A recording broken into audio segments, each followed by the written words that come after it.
Selamat siang semuanya. Kembali lagi di kelas Mekanika Fluida dan Partikel Pangan. Hari ini kita akan melanjutkan pembahasan materi pengadukan. Minggu lalu kita sudah mempelajari jenis-jenis pengaduk, bagaimana menentukan daya dalam proses pengadukan, dan juga kita sudah melihat apa pengaruh vortex terhadap pengadukan. Yang kita pelajari minggu lalu adalah pengadukan untuk fluida yang Newtonian. Sekali lagi, karena pada aplikasi pangan, Anda akan banyak berurusan dengan fluida-fluida yang bersifat non-Newtonian, maka kita juga akan sedikit mempelajari mengenai pengadukan pada fluida non-Newtonian.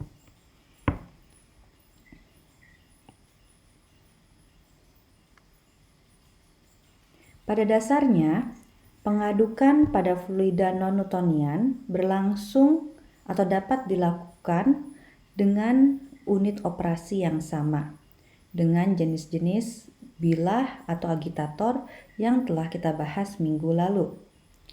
Namun tentunya ada perbedaan karakteristik dari fluida yang kita aduk. Pada fluida non-Newtonian, kita harus hati-hati karena fluida non-Newtonian mengalami perubahan viskositas saat diberikan shear rate. Artinya, tergantung jenis fluida non-Newtoniannya, apakah pseudoplastik atau dilatan, ketika diaduk, fluida tersebut bisa saja memiliki viskositas yang berbeda. Contohnya, jika fluida yang sedang kita aduk bersifat pseudoplastik, ketika diaduk diberikan shear rate, maka viskositasnya akan turun. Sedangkan jika fluida yang kita aduk bersifat dilatan, maka ketika diaduk viskositasnya malah meningkat. Perubahan viskositas tersebut tentunya akan mempengaruhi kebutuhan daya yang dibutuhkan saat mengaduk cairan yang bersifat non-Newtonian. Sama seperti pengadukan cairan Newtonian, shear rate yang disebabkan oleh pengaduk akan sebanding dengan kecepatan rotasi pengaduk. Di sini kembali kita lihat shear rate sebagai fungsi dari rotasi pengaduk. Hubungan antara shear rate dengan kecepatan rotasi pengaduk dinyatakan dalam sebuah konstanta K.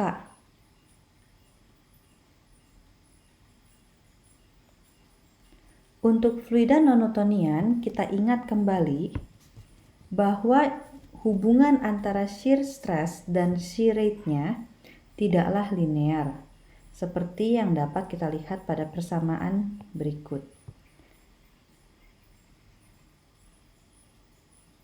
Shear stress pada fluida non-Newtonian dapat dinyatakan sebagai K dikalikan shear rate pangkat N. Dan kita juga dapat mengingat kembali untuk fluida Newtonian, shear stress dapat dinyatakan sebagai mu dikalikan shear rate. Sehingga jika kita mengubah bentuk persamaan power law untuk fluida non-Newtonian ini, kita bisa menuliskan tau sama dengan K dikalikan shear rate pangkat N-1 dikalikan dengan shear rate. Di sini kita bisa melihat kesamaan antara persamaan shear stress untuk fluida non-Newtonian dan fluida Newtonian. Sehingga dari dua persamaan yang berwarna biru di atas, kita dapat tuliskan bahwa viskositas apparent untuk fluida non-Newtonian dapat dinyatakan sebagai K dikalikan shear rate pangkat N-1.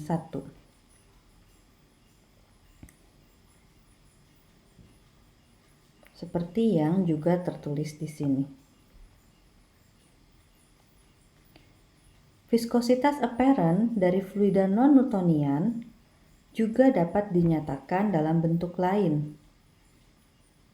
Mengapa dapat dinyatakan dalam bentuk lain? Karena ternyata dari beberapa studi yang telah dilakukan, shear rate pada fluida non-Newtonian ini merupakan fungsi dari kecepatan pengadukan. Misalnya, untuk cairan non-Newtonian yang bersifat pseudoplastik, salah satu penelitian menyatakan bahwa shear rate sama dengan 11 dikalikan N. Tentunya untuk fluida-fluida lain dan untuk agitator-agitator lain, nilai atau hubungan antara shear rate dengan kecepatan pengadukan bisa berbeda-beda. Oleh karena itu, secara universal, viskositas apparent juga dapat dinyatakan dengan persamaan sebagai berikut. K dikalikan beta kalikan N pangkat N-1.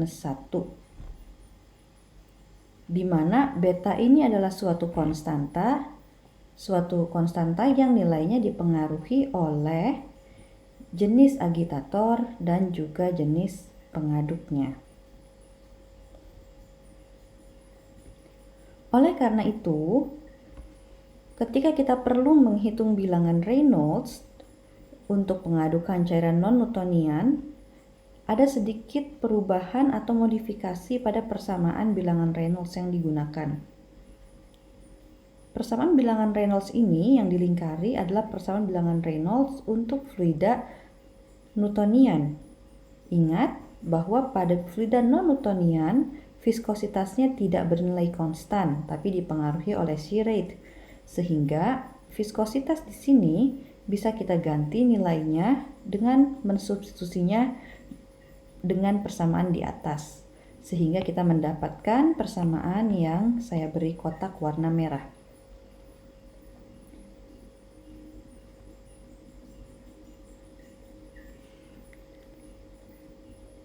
Berikut ini ditampilkan nilai beta untuk berbagai untuk berbagai jenis pengaduk yang digunakan untuk mengaduk cairan non-Newtonian yang bersifat pseudoplastik. Misalnya, jika kita menggunakan marine propeller, maka betanya bernilai 10. Tentunya jika cairan non-Newtonian yang kita aduk itu bukan pseudoplastik, misalkan dilatan, tentunya nilai-nilai ini akan berbeda lagi. Jadi nilai ini harus digunakan sesuai dengan syarat-syarat yang telah diberikan atau ketentuan-ketentuan, batasan-batasan yang telah diberikan. Di bawah ini ada sebuah latihan soal di mana Anda diminta untuk menentukan daya yang dibutuhkan oleh pengaduk.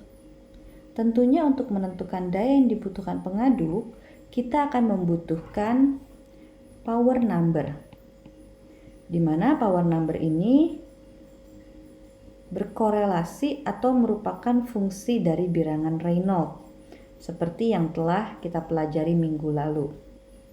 Hubungan antara bilangan Reynolds dengan power number bisa Anda dapatkan pada berbagai grafik yang telah disediakan. Yang berbeda dari fluida Newtonian dan non-Newtonian adalah bagaimana cara kita menghitung bilangan Reynolds-nya. Untuk latihan soal ini, Anda diminta untuk memilih satu fluida non-Newtonian yang bersifat pseudoplastik. Anda boleh memilih fluida apapun selama dia pseudoplastik non-Newtonian. Sehingga dari fluida-fluida pilihan Anda akan ada nilai K dan N, indeks konsistensi dan indeks kelakuan aliran yang berbeda-beda pula. Silakan hitung daya yang dibutuhkan untuk mengaduk fluida yang telah Anda pilih. Kita akan bandingkan hasilnya minggu depan.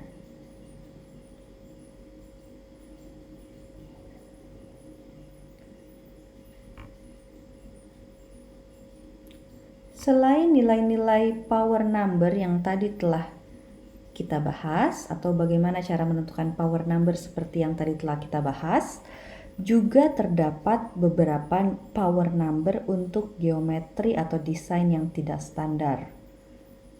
Misalnya di sini diberikan contoh pengaduk tipe anchor dan pengaduk tipe helical ribbon.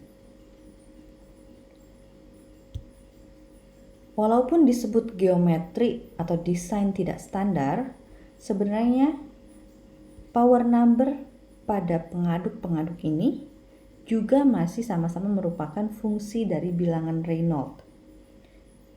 Sehingga Anda bisa lihat di sini, Anda bisa mendapatkan power number jika Anda mengetahui bilangan Reynolds dari cairan yang sedang diaduk.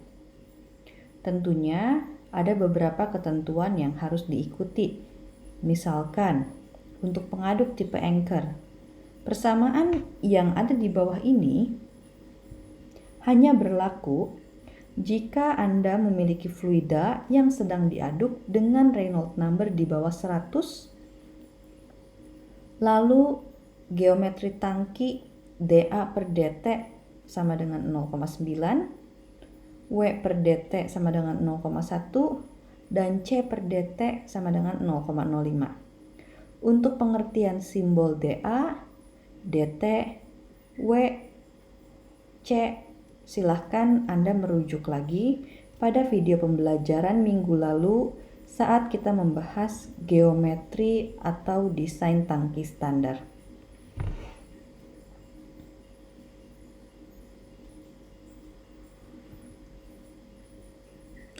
Berikutnya kita akan melihat bagaimana cara kita melakukan scale up tangki berpengaduk.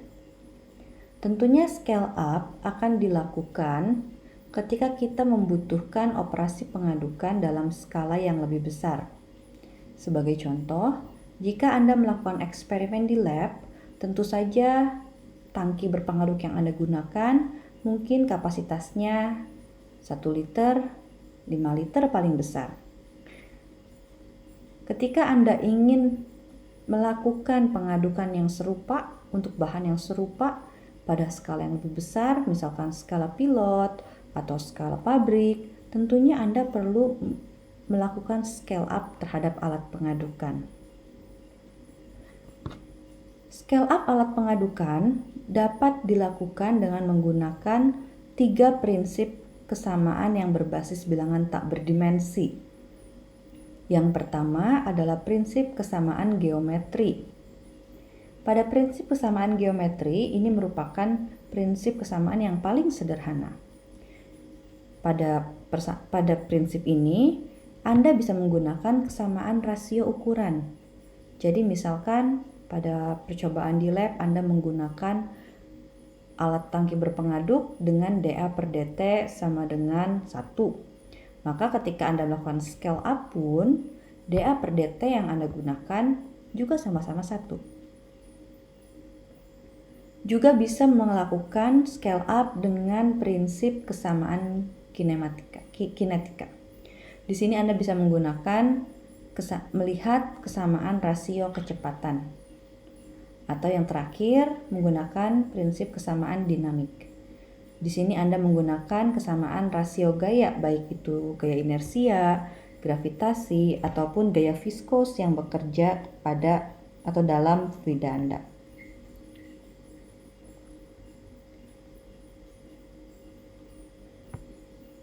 Selanjutnya, kita akan melihat bagaimana prosedur melakukan scale up. Catatan yang penting di sini adalah prosedur ini hanya berlaku jika ukuran geometri awal dari tangki berpengaduk yang Anda gunakan sesuai dengan acuan konstruksi umum seperti yang telah dibahas minggu lalu. Pada persamaan yang ada di bawah sini, angka 1 menunjukkan tangki kecil dan angka 2 menunjukkan tangki yang telah di scale up. Untuk memulai prosedur scale up, pertama kita perlu menghitung dulu berapa rasio scale up.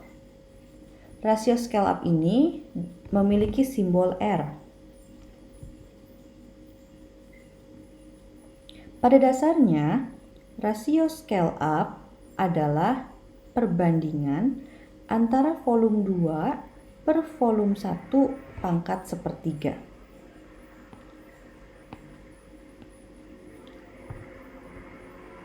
Jadi kita perlu menentukan berapa volume tangki setelah scale up, berapa volume tangki sebelum scale up. Lalu kita hitung nilai rasio scale up-nya.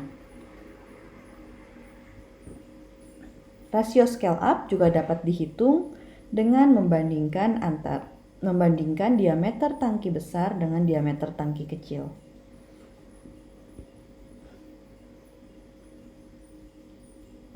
Selanjutnya, dengan menggunakan nilai R atau rasio scale up yang tadi telah kita miliki, kita dapat menghitung dimensi-dimensi lain dari geometri tangki.